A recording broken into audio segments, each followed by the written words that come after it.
Details చూస్తే Posani arrest ఇప్పుడు తెలుగు రాష్ట్రాల్లో సంచలనంగా మారింది. కూటమి నేతలపై పోసాని అసభ్యకరంగా మాట్లాడారని ఆరోపిస్తూ మణి అనే జనసేన నేత ఓబులవారిపల్లె పోలీస్ స్టేషన్లో ఈ నెల 24వ తేదీన ఫిర్యాదు చేశారు.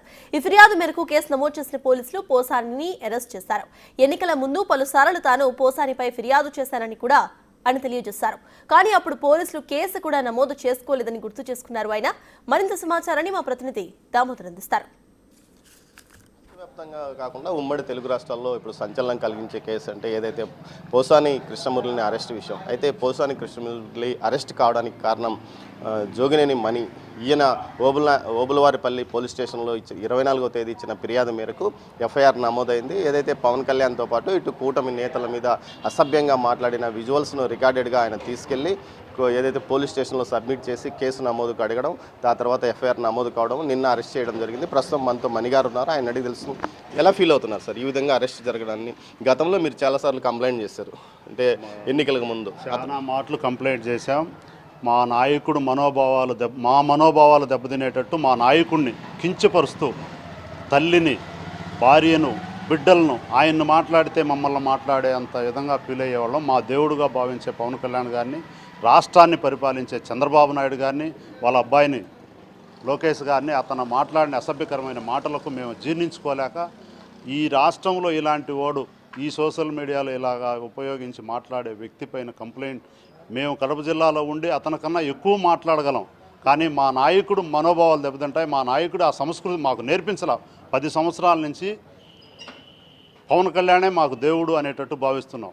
ఆయన్ను మేము మా కళ్ళారా చూసేటట్టు, మా చెవులారా వినేటట్టు, మా దేవుణ్ణే కించపరిచి మాట్లాడుతూ ఉంటే జీర్ణించుకోలేక మేము అతని పైన కంప్లైంట్ చేయాల్సి వచ్చింది. అంటే ఎన్నికల ముందు మాట్లాడాడు కదా, అప్పుడు కూడా ఎన్నికల ముందు నేను చాలా మాటలు కంప్లైంట్ ఇచ్చా. అదే పోలీస్ స్టేషన్లోనే చాలా మార్లు కంప్లైంట్ ఇచ్చా, రిక్వెస్ట్ చేశా, వీడియోలు తీసుకుపోయి చూపించా. మా కంప్లైంట్ తీసుకోవాలా.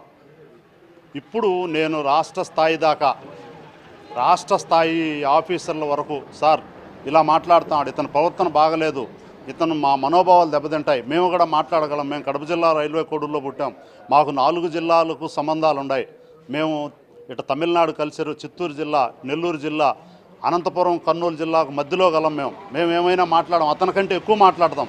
కానీ మా నాయకుడు మాకు ఆ సంస్కృతిని వద్దు అని ఒక మంచి సాంప్రదాయాన్ని, మంచి భక్తిని, సనాతన ధర్మాన్ని తీసుకొచ్చినటువంటి పవన్ కళ్యాణ్ పార్టీలో ఉండి మేము మాట్లాడకూడదనే ఉద్దేశంతో మేము అతన్ని మాట్లాడాల. అతను చేసిన తప్పు, అతను మాట్లాడే మాట తీరు బాగలేదు కాబట్టి అతన్ని మేము కంప్లైంట్ ఇచ్చాం. ఆఫీసర్లు కుటుంబ సభ్యులను ప్రస్తావన తెస్తూ మాట్లాడడాన్ని ఇంతకుముందు ఏ నాయకుడు చేయలే, కానీ గతంలో అతను చేసిన దాన్ని వైసీపీ నాయకులు ఎంకరేజ్ కూడా చేసినారు. అది ఆ పార్టీ వాళ్ళు చేసి ఉండొచ్చు. అయితే ఏ ఒక్కరిని వదిలిపెట్టాం.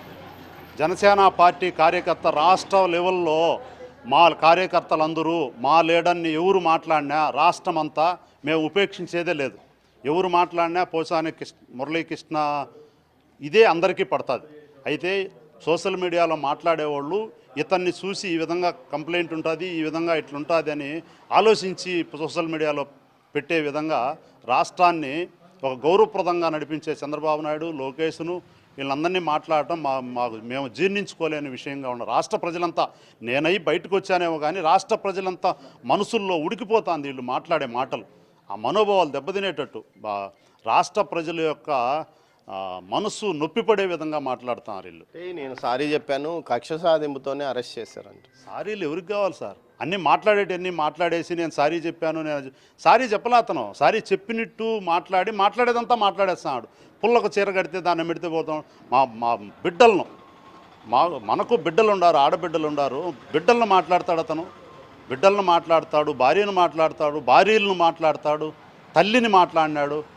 లాస్ట్ టైమే ఎప్పుడో 10 years బ్యాకే నేను చిరంజీవి గారు తల్లిని ఇది అది అని మాట్లాడితే ఆ రోజు కంప్లైంట్ ఇచ్చాను. నేను ఆ రోజు తీసుకోవాలా. మేము ఒక ఇన్ని రోజులు వెయిట్ చేసి ఇప్పుడన్నా మా గవర్నమెంట్ న్యాయం జరుగుతుంది, ఇతని సంస్కారం సరిలేదు, కంప్లైంట్ తీసుకోండి సార్ అని ఇచ్చామని. నేను క్షమాపణ చెప్పాను, నా ఆరోగ్యం బాగాలేదు, బలవంతంగా తీసుకొస్తాను. ఆరోగ్యం బాగలేదు అనే మాకు తెలుసు, అతను ఏజ్డ్ పర్సన్ తెలుసు. అతని నోట్లో వచ్చే మాటలు ఆ విధంగా లేవే. అతను సంస్కారంగా మాట్లాడుతున్నాడా? అతను వయసు తగ్గట్టు మాట్లాడుతున్నాడా? అతను ఏం మాట్లాడాలనేదన్నా సూచనాడా? ఏం మాట్లాడుతున్నాను నేను ఈ వయసులో? నా వయసు ఈ మాటలు మాట్లాడే వయసా? అంత సంస్కారంగా అతను మాట్లాడుతున్నాడు. సనాతన ధర్మాన్ని దేశం వైపు తీసుకెళ్తున్నాడు. ఒక మంచి పరిపాలన తీసుకొస్తున్నాడు చంద్రబాబు నాయుడు. అతని కుమారుడు ప్రజలకు ఉపయోగపడుతున్నాడు అని ఆలోచన చేసి మాట్లాడుతున్నాడు అతను. పోసాని కృష్ణమురళి అనే నేను అంటే ఇట్లా రెక్కలేగేసుకొని ఏదో సినిమాలో అంటే అందరూ చూస్తారని, ఇప్పుడు నిజ జీవితంలో రాష్ట్రాన్ని పరిపాలించే వ్యక్తులను మాట్లాడుతాననే విజ్ఞత ఉంది అతనికి. ఆ విధంగా మాట్లాడుతున్నాడా? ఏంటి అతని సంస్కారం? అతని చదువు ఏమైంది? అతను ఒక డైరెక్టర్ అంటాడు, సినిమా యాక్టర్ నటించాడు, 10 మంది జనాల్లో తిరుగుతున్నాడు. ప్రజలను ఆ విధంగా ఒక ఉన్నత స్థాయిలో ఉండే వ్యక్తిని ఆ విధంగా మాట్లాడచ్చా అతను అనేది అతన్ని అడుగుతున్నాను నేను సూటిగా. కాబట్టి అతన్ని మాట్లాడచ్చు, మేము ఇంకోటి కూడా చేయొచ్చు, కానీ మా సంస్కారం అడ్డం వచ్చి పోలీస్ కంప్లైంట్, గవర్నమెంట్ ఉండాలి పోలీస్ కంప్లైంట్ ఇప్పుడు చాలా ఏదైతే కూటమి కార్యకర్తలు కొంత ఆగ్రహంగా ఉన్నారు. ఇప్పటికీ చాలా ఆలస్యంగానే కేసులు నమోదవుతున్నాయి, అరెస్టులు జరుగుతున్నాయి. ఈ విషయంలో మీరు సంతృప్తికరంగా ఉన్నారా? మీకు కూడా 8-9 నెలలు అయింది కదా ఇది జరగబట్టి. అన్ని మాకు ఒకవేళ మంచి జరగకపోయినా చెడ్డ జరగలేదండి. గవర్నమెంట్లో ప్రజలు సురక్షితంగా ఉండరు, ఎక్కడోళ్ళు అక్కడ ప్రశాంతంగా బతుకుతున్నారు. మంచి పరిపాలన తీసుకొస్తాడని మన మనసులో కలిగి ఉండాలి. మా ఇద్దరు కూడా పవన్ కళ్యాణ్ కానీ చంద్రబాబు నాయుడు, లోకేష్ గారు కానీ మన రాష్ట్రం వైపు ఇతర రాష్ట్రాలు, ఇతర దేశాలు చూసే విధంగా దీన్ని తీసుకెళ్తారు. కాబట్టి సంతోషంగా ఉన్నాం. ఎవరెవరు ఇది వాళ్ళకు ఉండాలి, ఎవరెవరు బతుకుదిరు వాళ్ళకు ఉండాలి. ఇప్పుడు పెట్టిన సెక్షన్లు ఏదైతే మీకు సంతృప్తికరంగా ఉన్నారో అతనికి బెయిల్ వచ్చే అవకాశం ఉంది కూడా అంటున్నారు. అతనికి బెయిల్ రాకుండా పెట్టాలనేదే మా ఉద్దేశం. అతనికి బెయిల్ రాకూడదు, అతను అనుభవించాలి కొంత. అతను మాట్లాడిన మాటలకు ఆ మాటలు వింటే బెయిలే కాదు కదా, అతని జీవితంలో ఎవరు సహించరు. ఆ విధంగా మాట్లాడినాడు. అదే ఒక ఆడబిడ్డో సంస్కారవంతులో చూచే అది జీర్ణించుకోలేరు. ఆ విధంగా మాట్లాడినటువంటి పోసాని మురళీకృష్ణను ఇంకా బలంగా అతను మాట్లాడిన మాటలన్నీ తీసుకొని గవర్నమెంట్ వారు అతన్ని పూర్తిగా శిక్షిస్తారని కోరుకుంటూ సెలవు తీసుకున్నారు.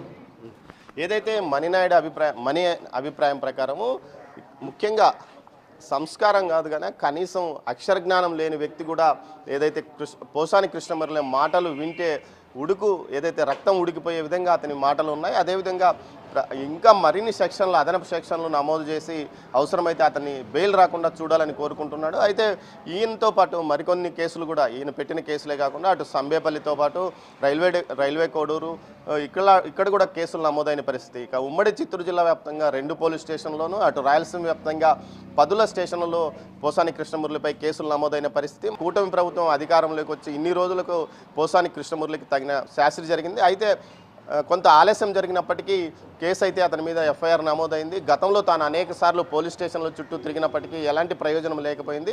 తమ ప్రభుత్వం అధికారంలోకి వచ్చినప్పటికీ అది కూడా శాస్త్రీయంగా ఆధారాలతో సహా ముందుకు వెళ్తేనే కేసు నమోదైన పరిస్థితి ఇప్పుడు కనిపిస్తుందని ఈయన అంటున్నారు.